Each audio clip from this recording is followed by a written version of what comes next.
అఫైర్లు ఆడవాళ్లను విలన్లుగా మార్చుతున్నాయి. ప్రియుడితోనే కలిసి కట్టుకున్నోడిని నిర్దాక్షిణ్యంగా చంపేస్తున్నారు కొందరు భార్యలు.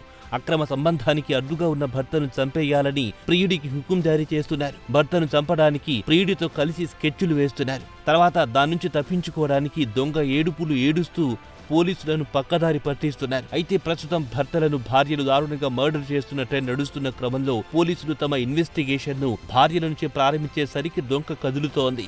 ఈ క్రమంలోనే ఓ భార్య ప్రియుడితో కలిసి భర్తను చంపించి ఎలా పోలీసులకు అడ్డంగా బుక్ అయ్యింది, అదెలాగో తెలుసుకోవాలనుకుంటే లెట్స్ వాచ్.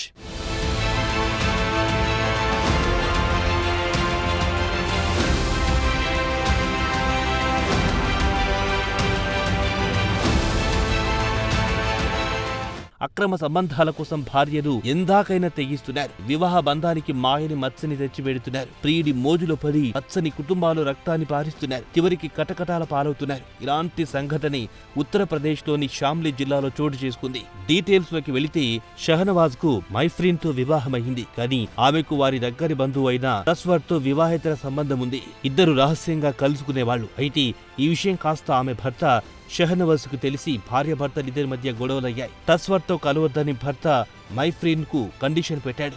దీంతో ఎలాగైనా అతన్ని అడ్డు తొలగించుకోవాలని మైఫ్రీన్ అనుకుంది. తన ప్రియుడితో కలిసి భర్తను అంతమొందించాలని స్కెచ్ వేసింది. భర్తను ఎలాగైనా చంపేయాలని ప్రియుడికి చెప్పింది.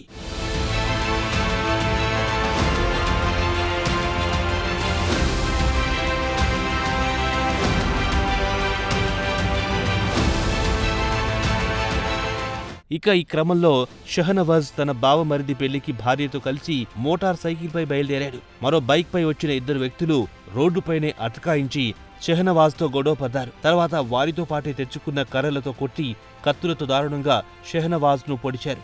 అప్పటికి అతను ప్రాణాలతోనే ఉండడంతో తుపాకీతో కాల్చి అక్కడి నుంచి పారిపోయారు. ఇక ఆసుపత్రికి తరలించినప్పటికీ అతను అప్పటికే మృతి చెందాడు. మృతుడి భార్య మైఫ్రీన్ పోలీసులకు ఫిర్యాదు చేసింది. షహనవాజ్ తీసుకెళ్తున్న 1.5 లక్షల విలువైన కరెన్సీ దందా మరియు బైక్ కనిపించకపోవడంతో ఇది దోపిడీ కోణంలో జరిగిన హత్యగా పోలీసులు భావించారు. అయితే బైక్ ను సమీపంలోనే గుర్తించడంతో పోలీసులు దోపిడీ కాదని నిర్ధారించుకుని విచారించగా అక్రమ సంబంధం అసలు బండారం బయటపడింది.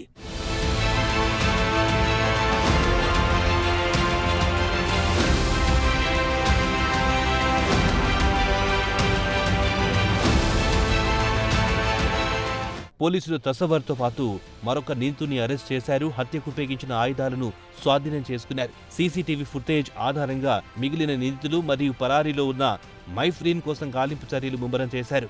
ప్రస్తుతం కేసుకు సంబంధించి దర్యాప్తు కొనసాగుతోందని పోలీసులు తెలిపారు.